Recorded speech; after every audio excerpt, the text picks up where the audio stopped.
함께 나눌 하나님의 말씀은요. 누가복음 2장 28절로 32절입니다. 누가복음 2장 28절로 32절요. 제가 가진 성경으로는 신약성경 88쪽입니다. 우리 함께 한 목소리로 신약성경 88쪽 누가복음 2장 28절로 32절을 읽겠습니다. 시작. 시므온이 아기를 아기를 자기 팔로 받아서 안고 하나님을 하나님을 찬양하여 말하였다. 말하였다. 주님, 이제 주님께서는 주님의 말씀을 따라 이 종을 세상에서 평안히 떠나가게 해주십니다. 내 눈이 주님의 구원을 보았습니다. 주님께서 이것을 모든 백성 앞에 마련하셨으니 이는 이방 사람들에게는 계시하는 빛이요 주님의 백성 이스라엘에게는 영광입니다. 아멘. 함께 기도하겠습니다. 하나님 아버지, 오늘 이 아침 우리를 이 자리로 불러 모아서 하나님의 영광을 찬양하고 예수님의 다시 오심을 기다리며 함께 예배할 수 있도록 하신 것 감사합니다. 우리의 찬양의 고백처럼 하나님, 우리가 많이 근심하는 것 같지만 하나님의 임재가 우리의 근심보다 더 가까이 계시고, 우리가 상처로 때론 아파해도 하나님이 예수를 통해서 흘려주신 그 보혈의 피가 우리의 상처보다 더 깊게 우리를 감싸 안고 있음을 우리는 확신하고 또 그것으로 인하여 찬양 드립니다. 하나님, 우리의 예배가 주님 앞에서 정말로 잘 받아들여지는 예배라 인정받는 주님이 흠양하시는 예배가 되게 하여 주시고, 오늘 이 말씀을 통해서 하나님께서 우리 각 사람에게 주시는 레마가 들려 우리로 하여금 말씀을 붙잡고 또 이 세상에서 살아갈 수 있도록 주님 역사하여 주시옵소서. 예수님 이름으로 기도합니다. 아멘. 네, 오늘은 오신 예수님을 기뻐하고 다시 오실 예수님을 기다리는 대림절 네 번째 주일입니다. 이 대림절 4주 동안 4주 동안 우리는요, 예수님의 탄생과 관련된 누가복음 1장과 2장에 기록된 칸티크 4개의 찬송시를 함께 나누고 있습니다. 오늘은 지난주에 이어서 매그니피카트, 그다음에 글로리아, 베네딕투스, 그리고 오늘은 네 번째 시간으로 눅 디미트스, 시므온의 노래라는 것을 함께 나누어 보겠습니다. 시므온의 노래 눅 디미티스는 아마 이 4개의 찬송시 중 우리에게 가장 낯설고 조금 이상한 노래일지 모릅니다. 이 노래 역시 다른 4개의 찬송시와 똑같이 노래의 첫 라틴어 단어를 따서 이름이 붙여졌습니다. 이 노래의 주인공은 이제 시므온이 이 노래를 불렀는데요. 시므온은 우리가 잘 알다시피 구약에서 야곱과 레아 사이에 태어난 두 번째 아들입니다. 그 뜻의 이름은 하나님이 들으시다 라는 뜻을 갖고 있습니다. 신약에서 시므온이라는 사람의 이름은 3명이 등장하는데요. 그 중에 한 명이 바로 오늘 누가복음 2장에서 노래했던 사람입니다. 소수의 주석가들은요, 이 시므온이 힐렐의 아들이자 가말리엘의 아버지였던 랍비 시므온이었을지도 모른다라고 추정하지만 사실 이것은 아주 소수의 의견입니다. 칼빈이나 대부분의 종교 개혁자들도 그렇고 대부분의 주석가들은 이 시므온이라는 사람은 그 당시에 제사장도 아니고 그냥 지금으로 말하면 목사나 어떤 교역자가 아니라 평신도였을 것이다. 아주 평범한 사람이었을 것이라고 뜻을 같이 모읍니다. 지금 시므온이 살고 있던 시대는 우리가 잘 알다시피 말라기에서부터 마태복음 사이, 그러니까 하나님께서 선지자를 통해서 말씀하시지 않았던 영적인 암흑기, 침묵기입니다. 물론 그렇다고 해서 하나님이 이 시기에 손을 놓고 계신 것은 아니었습니다. 우리가 잘 알다시피 이 400년의 침묵기 동안 하나님은 예수님이 다시 이 땅에 오시기 위해서 정치적으로, 종교적으로, 영적으로, 사회적으로 준비하셨고 도로까지 완성해 놓으셨습니다. 뿐만 아니라 외세에 계속되는 침략 속에서도 이스라엘을 지켜주셨고요. 그리고 훼손된 성전도 봉헌하게 해주셨습니다. 그래서 훼손된 성전이 다시 한번 봉헌하게 된 것을 우리는 수전절이라고 부르는데 이것은 요한복음 10장에 잘 기록되어 있습니다. 시므온은 이 기나긴 침묵기의 끝자락에서 마침내 아기 예수를 만납니다. 우리 18절 한번 다시 읽을까요? 시작. 시므온이 아기를 자기 팔로 받아서 안고 하나님을 찬양하여 말하였다. 여기 찬양하며 라는 말은요 1장 64절에서 사가랴가 하나님을 찬양하며 라고 했을 때와 동일한 단어입니다. 히브리어로는 바라크라고 하는데요, 제가 지난주에 설명을 들었듯이 바라크라는 단어는 두 가지 뜻으로 사용됩니다. 하나님을 찬양하다, 그리고 인간을 향해서는 복이 있도다, 복을 받아라 라는 뜻입니다.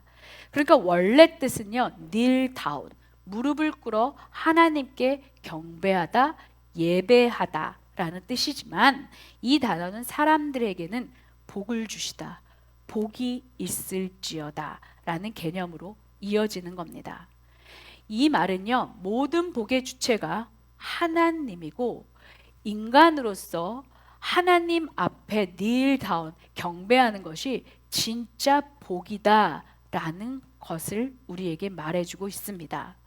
아기 예수를 안고 찬양하는 시몬의 노래는 크게 두 부분으로 나눠지는데 29절과 30절은요 하나님께서 시므온에게 개인적으로 하신 말씀을 이루어 주셨음을 찬양하는 내용이고요, 31절과 32절 말씀은 이스라엘과 유대인들, 이방인들에게 하나님께서 온 세상에 구세주를 주셨다는 것을 기뻐하는 내용입니다.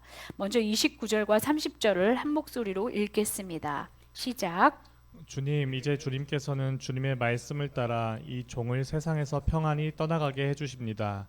내 눈이 주님의 구원을 보았습니다. 아멘. 우리말 성경에는 찬양의 첫 시작이 주님입니다. 그러나 아까도 말씀드렸듯이 원문은 그게 아닙니다. 이 찬양의 첫 시작은요 이제, 라틴어로 nunc, now라는 뜻입니다. nunc 다음에 이어지는 단어는요 dimittis, 이제는 놓아주소서라는 말입니다. 떠나가게 해주시옵소서. 말하자면 이제는 떠나가게 해주소서가 nunc dimittis, 시몬의 노래입니다. 시몬은 여기서 하나님을 주님이라고 부릅니다. 여기서 사용했던 주님은요 우리가 천사들의 노래에서 말했던 퀴리오스라는 주님이 아닙니다. 이 주님보다는요 훨씬 더 무게감 있는 표현입니다. 말하자면 어떤 사람이 자기가 종인데 상대방이 절대적 주권과 절대적 능력을 갖고 있기에 인정할 수밖에 없는, 당신은 내 소유주요, 지배자요, 주인이십니다라는 아주 강력한 표현입니다. 우리가 요즘 읽고 있는 계시록 6장 10절에 지배인님이라고 나올 때의 그 단어와 똑같은 단어입니다. 지금 시므온은 하나님을 절대 주권자, 절대 소유주라고 부르면서 자신은 종이라고 밝히고 있는 셈입니다. 29절에서 주님의 말씀이라는 것은 로고스가 아니라 레마입니다. 우리가 잘 알다시피 이 레마는요 기록된 하나님의 말씀이 아니라 하나님께서 나에게, 다시 말하면 시므온 개인에게 구체적으로 지시해 주신 말씀, 즉 26절에 기록된 레마입니다. 우리말 성경에는 29절과 30절이 그냥 스트레이트로 이렇게 연결이 되어 있는데요, 사실 29절과 30절 사이에는 늘 말씀드렸듯이 왜냐하면 이라는 접속사가 들어 있습니다. 그러니까 이 말입니다. 주인님, 이제 주님이 나에게 말씀하신 대로 이 종을 평안하게 떠나게 해주십시오. 왜냐하면 내 눈이 주님의 구원을 보았기 때문입니다. 이런 말입니다. 여기서 떠나가게 해주신다는 말은요 문자적으로 석방해주다, 풀어주다, 매여있던 어떤 것으로부터 자유를 주다라는 뜻입니다. 그렇다면 시므온이 무엇에 지금 매여 있습니까? 맞습니다. 시므온은요 하나님이 맡기신 지시, 곧 사명에 매여 있습니다. 이 사명은 26절에 기록되어 있습니다. 우리 26절 함께 읽을까요? 시작. 그는 주님께서 세우신 그리스도를 보기 전에는 죽지 아니할 것이라는 성령의 지시를 받은 사람이었다. 하나님은 시므온에게 주님께서 세우신 그리스도, 즉 히브리어로는 메시아를 보기 전에는 죽지 않을 것이다 라는 것을 말씀해 주셨습니다. 그러니까 그는 이 지시를 받고 평생을 기다림의 종으로 살았다는 말입니다. 이게 과연 쉬울까요? 아까도 말씀드렸던 이 시는요, 영적 암흑기, 400년의 침묵기입니다. 세상도 나라도 종교도 심지어 종교 지도자들도 다 타락한 시기입니다. 로마 황제는 자기 멋대로 권력을 행사하고 있었습니다. 헤롯은요, 부당하게 얻은 자기 왕권을 지키기 위해 사람들을 죽이고 있었습니다. 종교 지도자들은요, 뒤틀린 자신들의 권력욕을 채우기 위해 유대교를 변질시킨 그야말로 최악의 상황이었습니다. 그렇기 때문에 사람들은요, 메시아 대망 사상이 이 시기에 커졌습니다. 그런데 그들이 기다린 메시아는 성경에서 말한 메시아가 아닙니다. 자신들을 로마로부터 구원해줄 정치적 메시아, 세상적 구원자, 경제적 지원자라고 생각하며 기다린 겁니다. 그러나 이런 와중에서 시므온은 사람들의 말이나 세상의 환경에 휘둘르지 않고 메시아가 오기만을 기다렸습니다. 도대체 그가 어떤 사람이었길래 이것이 가능합니까? 우리 2장 25절로 거꾸로 올라가 보겠습니다. 시작. 그런데 마침 예루살렘에 시므온이라는 사람이 있었는데 그 사람은 의롭고 경건한 사람이므로 이스라엘이 받을 위로를 기다리고 있었고 또 성령이 그에게 임하여 계셨다. 성경은 시므온의 특징을 세 가지로 보여줍니다. 첫째, 시므온이란 사람은 의롭고 경건한 사람이었다. 의롭다는 말은 누가복음 1장 6절에서 사가랴가 그 다음에 엘리사벳에게 사용됐던 단어와 똑같은데요. 하나도 죄가 없다, 무흠하다라는 뜻이 아니라 하나님과 바른 관계 속에 있었다라는 것이 의롭다는 말이고요. 여기에서 경건한 사람이다라는 말은요, 하나님을 경외하기 때문에 그의 말씀을 진지하게 받아들이는 사람입니다. 둘째, 시므온은 이스라엘이 받을 위로를 기다리고 있었다고 합니다. 이스라엘이 받을 위로라는 말은요, 이사야서 전체에서 메시아를 지칭할 때 가장 많이 사용됐던 단어가 바로 이스라엘의 위로였습니다. 그러니까 시므온은요, 이스라엘의 위로, 즉 메시아, 헬라어로는 그리스도를 기다리고 있었던 사람이란 말입니다. 세 번째, 시므온은 성령이 임하여 계신 사람이었습니다. 의롭고 경건하며 메시아를 기다리고 성령이 임한 사람. 이 세 가지 특징이 다 다른 것 같지만 사실은 하나입니다. 사람이요, 누군가와 바른 관계를 맺으면 그 사람의 말을 신뢰하게 돼 있습니다.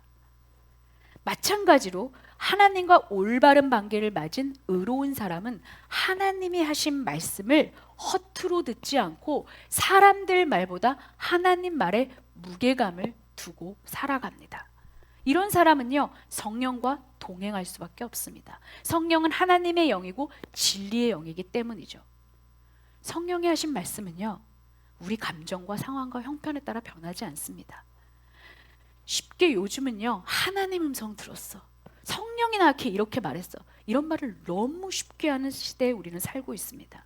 그런데요, 그런 말을 들었다가요, 며칠이 못 가서, 몇 달이 못 가서, 심지어 몇 년 뒤에 근데 하면서 계획을 트는 사람들이 있어요. 정말 하나님 음성을 들은 걸까요? 저는요, 하나님 음성이 아니라 자기 음성에 충실했다고 생각합니다. 하나님은요, 변하지 않습니다. 마찬가지로 성령이 주신 말씀이라면 그 말은 쉽게 변개되지 않습니다. 하나님은 오늘은 너한테 이렇게 해 했다가 몇 년 뒤에 아니야 저렇게 하는 게 어때? 라고 하시는 분이 아닙니다. 성령이 하신 말씀을 정확하게 들은 시므온은 사람들이 어떻게 반응하던, 세상이 지금 어떻게 돌아가던 상관없이 그 말씀을 가슴에 쥐고 붙들고 살아며 기다릴 수 있었습니다. 저와 여러분이요, 하나님의 음성을 들었다면 체크해야 됩니다. 누군가 하나님의 음성을 들었다고 말하는 사람을 한번 주시해 보십시오. 성령은요, 시므온이 무엇을 볼 것인지는 분명히 알려주셨지만 중요한 것은 언제 올 것인지는 알려주지 않았습니다. 그런데 이것은요, 오히려 시므온이 경건하고 거룩하게 하루하루 살 수 있게 붙잡아 주었습니다. 자, 생각을 해보십시오. 우리가 예수님이 오시는 것을 분명히 압니다. 그러나 언제 올지 모릅니다.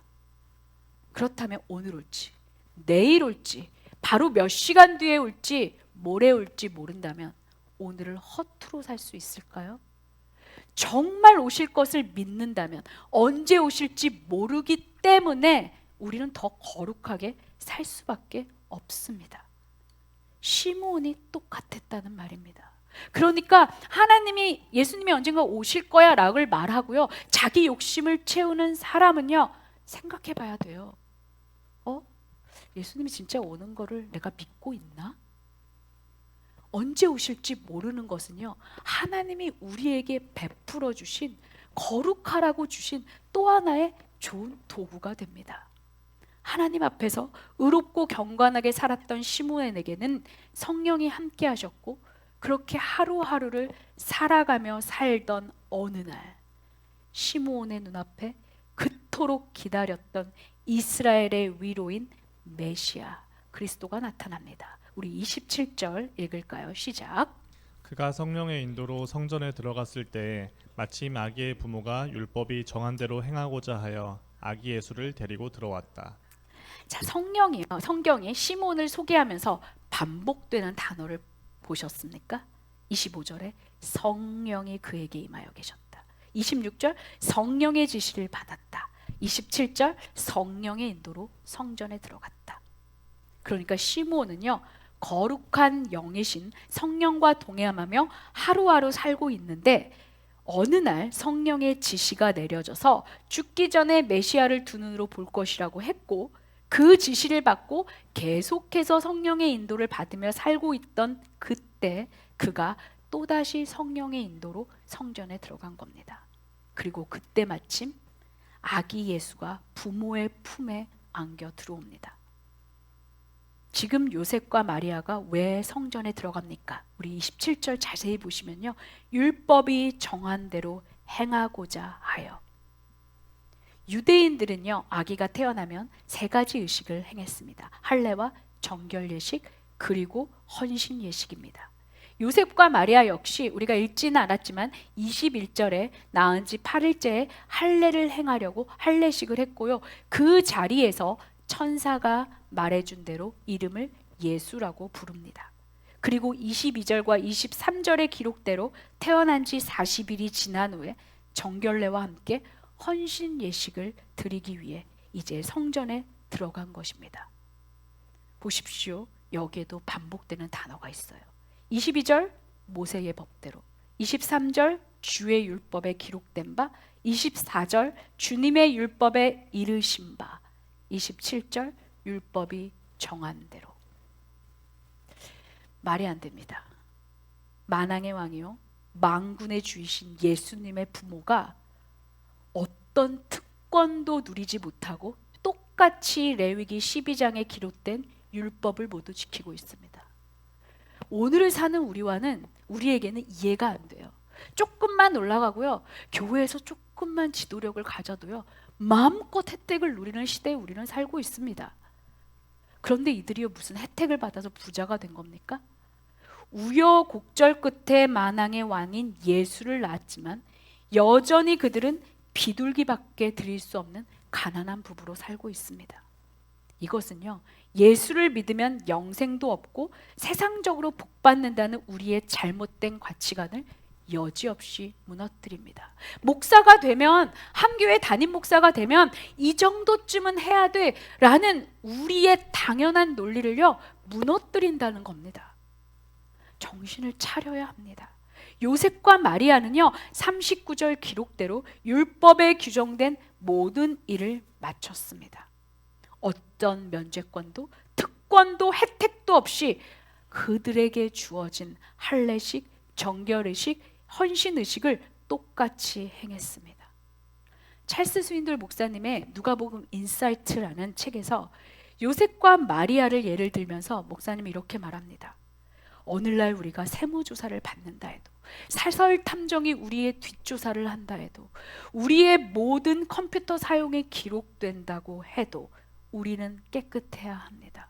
누군가 우리 교회의 공금 사역 내용을 본다 해도 우리는 투명해야 합니다. 사랑하는 여러분, 여기에 비밀이 있습니다. 하루하루를 하나님 법에 따라 투명하고 진실되게 살면 일상의 어느 날이 룻기처럼 마침으로 연결된다는 겁니다. 우리는 급하고 빠른 것을 좋아해서요, 하나님이 뭔가를 나에게 맡기면 나도 하나님께서 내게 급하고 빠르고 지금 당장 이루어 주시기를 원합니다. 시므온은요, 그날이 그날 같은 지루하고 무료하고 재미없는 일상을 살았을 겁니다. 가끔 세상 사람들을 보면서 나는 이게 뭐 하는 짓이야, 뭐 이렇게 재미없어 라며 자괴감도 들었을 것입니다. 그래도 하루하루 주님 앞에서 사는 그 시므온에게 마침 하나님은 사명을 이루어 주신 겁니다. 시므온은 자기에게 맡겨진 자리에서 기다림의 일상을 이어갔고, 요셉과 마리아도요, 자기들에게 요구된 모세의 율법을 지키며 부당하게 과중된 세금을 내며 하루하루를 빡빡하게 살았을 겁니다. 그렇게 모두가 그저 당하는 듯 하면서 재미없게 하나님 법에 순종하면서 하루하루 살 때 그 어느 날 하나님의 절묘한 타이밍이 찾아온 겁니다. 마침. 우리는 이렇게 얘기할지 모릅니다. 우리는 너무 많이 물들어 있거든요. 무슨 사명이 이래? 메시아를 눈으로 보는 게 그게 끝이라고? 무슨 사명이 이래? 예수를 그냥 이 땅에서 키우다가 끝이라고? 아니, 고생하면서 키웠으면 뭔가 쨍하고 햇뜰 날이 있어야 되는 거 아니야? 뭔가 오랫동안 기다렸으면 대박이 하나 터져야 되는 거 아니야? 아닙니다. 시므온과 요셉과 마리아는요, 그냥 이게 끝이었어요. 시므온에게 주어진 사명은요, 나가서 내가 메시아를 봤어, 내가 봤어 하면서 사람들에게 복음을 전파하는 그게 이 사람의 사명이 아니었습니다. 그에게 주어진 사명은 그냥 눈으로 메시아를 보고 끝났습니다. 요셉과 마리아는 어떤가요? 그들에게 주어진 사명은요, 아들의 지혜 때문에 유대인의 회당을 뒤집어서 사람들이 우와 대단한데? 그리고 주목받고 사회에서도 한 자리 차고 올라가서 하나님께 영광입니다 라고 박수를 돌리는 것이 그들의 사명이 아니었습니다. 그들의 사명은요, 주어진 환경 속에서 가난하게 사람들의 따가운 시선을 받으며 아기 예수를 키우는 게 그의 사명이었습니다. 요셉은요, 단명했어요.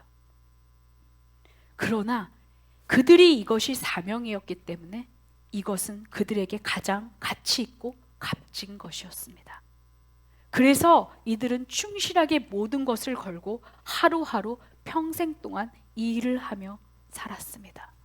좌우를 돌아보고 남들과 비교하면서 나는 여기서 지금 뭐 하고 있는 거야 하고 비교하지 않았다는 말입니다. 화려한 주목은커녕 평생 사람들로부터 변변한 대접도 받지 못했지만 무료하고 힘들고 재미없는 일상 속에서 그들은 흔들리지 않고 하루하루 순간순간을 하나님 앞에서 살았다는 말입니다. 왜요? 그들에게 사명이 있었으니까요. 사명은 바로 이런 겁니다. 때로 외롭고 힘들고, 때론 내 자신이 너무 초라하고 비참하게 느껴져서 아파도 하나님 앞에서 그냥 하루하루 내가 해야 할 일, 내게 맡겨진 사람들을 위해서 함께 살아가는 겁니다. 우리는요, 소명과 사명을 혼돈하면서 삽니다. 잘 뜻을 알지 못한 채 단어를 남발하면서 마치 믿음이 있는 것처럼 경건한 것처럼 말로 이야기를 할 때가 많습니다. 소명은요, 부를 소의 목숨명, 콜링입니다. 사정적 의미로 왕이 신하를 부르는 명령, 그러니까 하나님 일을 하도록 하나님이 모든 사람을 부르신다는 겁니다. 이게 콜링입니다. 사명은요, 심부름사의 명령명입니다. 그러니까 어떤 왕이 신하에게 특별한 임무를 부여하는 것, 즉 미션입니다. 그러니까 사명은요, 하나님이 성령을 통해 시므온에게 메시아를 눈으로 보겠다라는 명령을 주신 것이 사명입니다. 우리 모두는 콜링, 하나님의 부르심을 받았지만 다른 미션을 받았습니다. 만약 제가 저희 딸에게 5만 원을 주면서 떡볶이를 사와라, 지금 꼭 떡볶이가 필요하다 했는데요, 얘가 이 5만 원 갖고 떡볶이 하면서요 정육점에 가서 쇠고기를 사온 겁니다. 제 심부름, 그 아이의 미션을 그 아이가 한 건가요? 아닙니다. 우리도 마찬가지입니다. 우리는요 하나님의 콜링을 받았습니다. 그러나 우리에게 주어진 미션이 다 다르다는 말입니다. 옆 사람과 비교할 필요가 없습니다. 왜냐하면요 실수가 없으신 하나님께서 저와 여러분에게 각자 미션을 줬거든요. 그것이 별로처럼 보여도 우리에게 주어진 미션이라면 그것이 최고의 미션이란 말입니다. 그런데도 우리는 좌우를 살피며 비교합니다. 요한복음 21장에 보면요, 베드로는 실패한 자신을 찾아오셔서 사명을 주신 예수님과의 만남에서도 요한과 비교합니다. 쟤는 어떻게 되는데요? 그럴 필요가 없습니다. 나에게 주신 하나님의 미션에만 나는 충실하면 그만입니다. 옆 사람을 보면서 저 사람은 벌써 저런 일을 하고 있네? 나는 여기서 뭐 하는 거야? 할 필요가 없다는 말입니다. 왜냐하면 그러면 내게 주신 사명, 내게 주신 사람들을 놓치니까요. 그래서 예수님은요 요한의 사명을 궁금해하는 베드로에게 이렇게 말합니다. 요한복음 21장 22절 신약성경 176쪽을 우리 함께 읽을까요? 신약성경 176쪽입니다. 시작. 내가 올 때까지 그가 살아있기를 내가 바란다고 한들 그것이 너와 무슨 상관이 있느냐? 너는 나를 따라라. 옆 사람이 어떤 사명을 받아서 얼만큼 잘 나가든 세상적으로 얼마나 잘 돼 있든 그건 너랑 상관없어. 그냥 너는 나만 바라봐 라고 말씀하시는 겁니다. 우리에게 주어진 사명에 있는 한 우리는 죽지 않습니다. 사명이 끝나야 죽습니다. 우리가 잘 아는 아프리카의 선교사의 아버지 데이빗 리빙스톤은요 27세에 신학과 의학을 다 마친 후에 공부한 후에 아프리카로 떠납니다. 그는 평생에 아프리카에서 2만 9천 마일을 여행하면서 아프리카의 선교 지도를 만들고 복음을 전했습니다. 그 와중에서 그는 풍토병에 걸렸고요. 수많은 죽음의 고비를 넘겼습니다. 그러던 어느 날 사자에게 물려 죽어가고 있을 때 사람들이 소리칩니다. 이제 리빙스톤도 끝났구나. 그런데 리빙스톤이 그때 사람들을 향하여 말합니다. 아니요. 사명자는 그 사명을 이룰 때까지 죽을 수 없습니다. 우리에게 사명을 주신 하나님은요, 우리가 사명을 이룰 때까지 우리를 떠나지 않으시고 지키시고 보호하십니다. 하나님은요, 칠흑같이 어두웠던 이 시기에 시므온이 사명을 이룰 때까지 보호해 주셨습니다. 로마의 압제에서 고통받고 사람들의 수군거림 속에서 상처받았지만 요셉과 마리아가 사명을 완수하기까지 그들을 보호해 주셨습니다. 저와 여러분의 사명은 무엇인가요? 누가 알아듣든 알아주지 않든 주목하든 하지 않든 우리의 일상이 재미없던 심심하던 그냥 하루하루 하나님 앞에서 살아가는 겁니다. 사실 하나님이 주신 사명을 발견하면요 이렇게 살 수밖에 없습니다. 사도 바울은요 수많은 것을 성취해도요 자기가 사명을 발견한 이후에 그 이전에 누렸던 모든 업적과 성취는 배설물, 오물이라고 말했습니다. 시므온도 마찬가지였을 겁니다. 재미없고 심심하고 특별할 게 없는 지겨운 일상이었지만 사명을 받은 이후에 그의 일상은 분명히 달라졌을 것입니다. 똑같이 지루하고 재미없고 평범한 일상이었지만 이제는 더 이상 지루하지 않습니다. 왜요? 기다려야 하니까요. 그저 우리도요 남들이 다 하고 싶은 것, 다 먹는 것, 다 보고 싶어 하는 것, 다 갖고 싶어 하는 것, 여행 가고 싶어 하는 것, 그런 곳에 마음을 둘 필요가 없습니다. 남들 보기에 나는 평가에서 우리가 사명을 받으면 자유로워집니다. 남들이 가는 여행, 남들이 맛있는 거 먹으러 가는 거, 남들이 하는 문화생활이요, 사명을 받으면 부럽지 않습니다. 남들과 비교하지 않습니다. 사명자는 자기가 받은 사명 때문에 남들과 비교할 시간이 없습니다.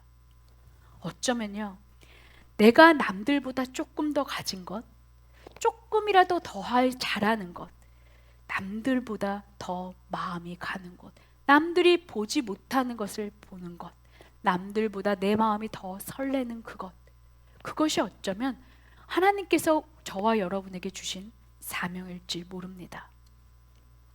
우리는요, 주님이 다시 오실 그날까지, 주님이 우리를 부르실 그날까지 그냥 하루하루 살면 됩니다. 그럴 때, 우리 인생이 끝날 때 우리는 시므온과 사도 바울처럼 고백할 수 있습니다. 나는 선한 싸움을 싸우고 달려갈 길을 마치고 믿음을 지켰습니다. 눅 디미티스. 그러나 시므온은 단지 약속이 성취된 것으로 노래하는 것은 아닙니다. 31절 함께 읽을까요? 시작.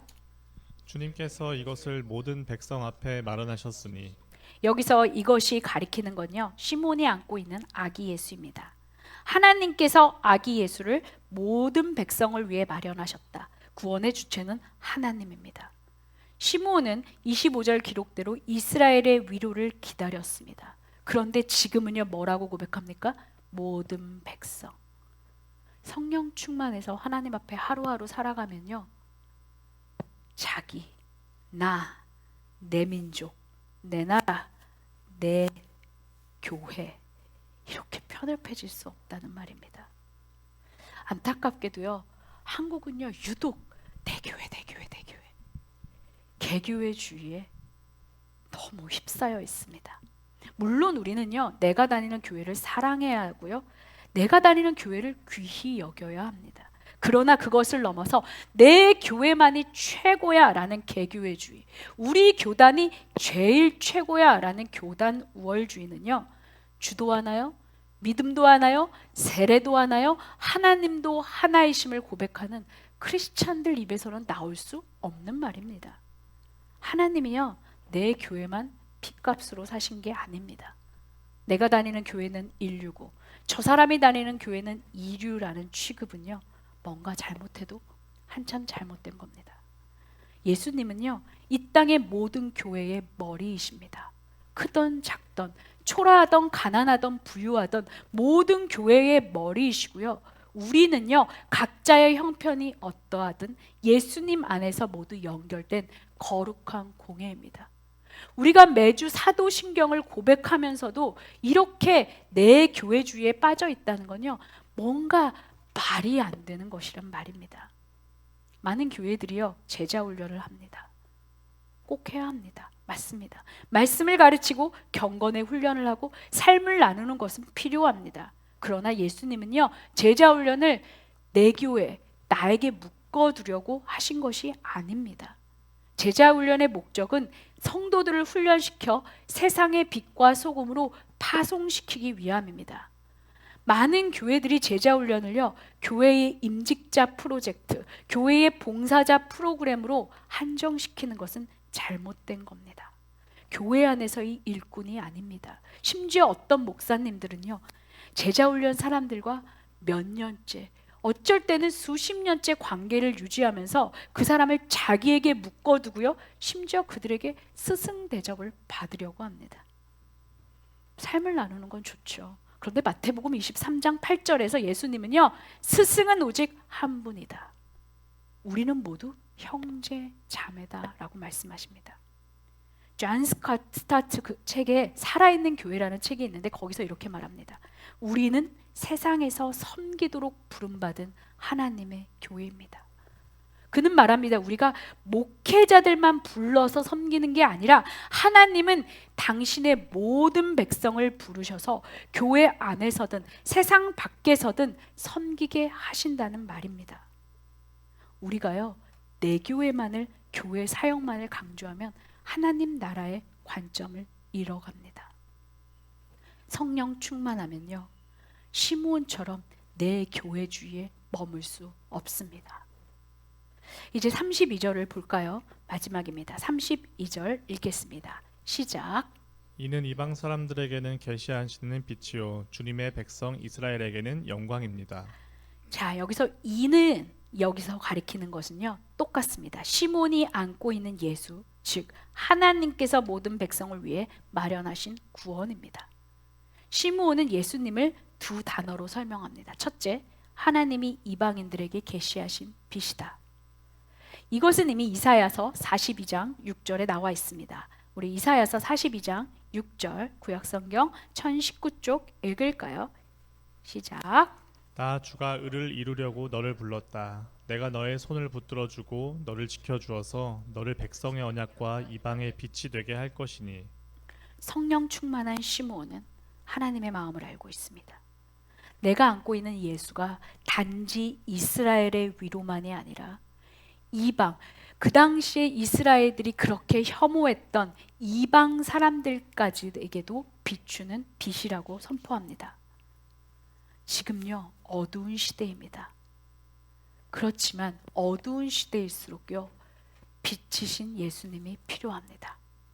예수님은요, 저와 여러분을 구원하시고 우리 가족만 믿으면 그만이라고 말씀하시지 않습니다. 베드로전서 2장 9절 우리 함께 읽을까요? 시작. 그러나 여러분은 택하심을 받은 족속이요 왕과 같은 제사장들이요 거룩한 민족이요 하나님의 소유가 된 백성입니다. 그래서 여러분을 어둠에서 불러내어 자기의 놀라운 빛 가운데로 인도하신 분의 업적을 여러분이 선포하는 것입니다. 아멘. 예수 그리스도를 믿음으로 말미암아 영적으로 아브라함의 자손이 된 저와 여러분이 아직 믿지 않는 영적 이방인들에게 전도할 사명이 있는 겁니다. 우리는 내 주변의 영적 이방인들에게 그리스도의 빛이 전해지게 할 사명을 갖고 있습니다. 둘째, 시므온은요, 예수 그리스도는 하나님의 백성인 이스라엘에게 영광이라고 말했습니다. 자, 다시 설명드립니다. 예수님이 백성의 영광이다.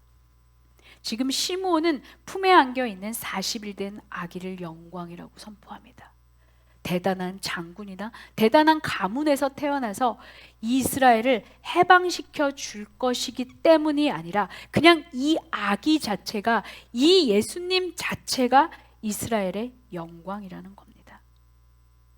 지난주에도 우리는 영광에 대해 나눴습니다. 여전히 우리는 영광을 오해합니다. 영광 자체에는 예수를 믿음으로 말미암아 영광 자체에는 하나님을 아버지라 부르면서도 우리는 여전히 세상적으로 좀 영광스러운 일을 하고 사회적으로 좀 영광스러운 지위에 오르고 내 자녀가 좀 영광스러운 학교에 가고 교회에서도 좀 영광스럽게 해야 하나님께 영광의 박수를 올립니다.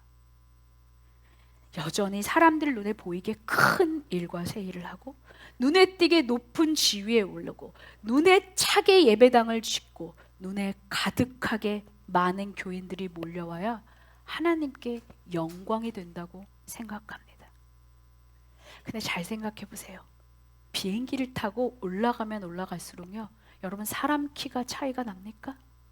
건물의 크고 작음이 보입니까? 보이지도 않아요.